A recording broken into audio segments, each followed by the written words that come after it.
Iyong pagod at magbibigay sa iyo ng kaaliwan pag ikaw ay may karamdaman.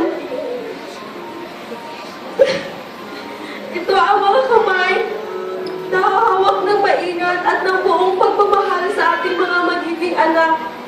Aaliw at magpapagaan sa kanilang kalooban sa oras ng karamdaman at sakit. At ngayon sa ating sumpaan, saksi natin ay Diyos.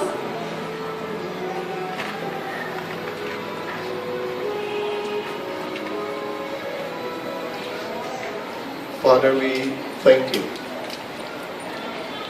And right now, Lord, I declare na itabo Ginoo ang ilang mga declaration. I apply your word and your words, O God. Kadiin Ginoo, matuman ang plano ni Bonnie o ni Catherine. Lord, I pray, let your presence may mo upon sa ilang pamilya. And Lord, nini nga Ginoo, nini nga pakinsaan, Lord, we thank you na nakadungog. At salamat o Diyos, this is the argument na amo Ginoong pagadan mo, Ginoo, even in the spiritual realm. Walay kahong mangyawa, nini nga kami niya.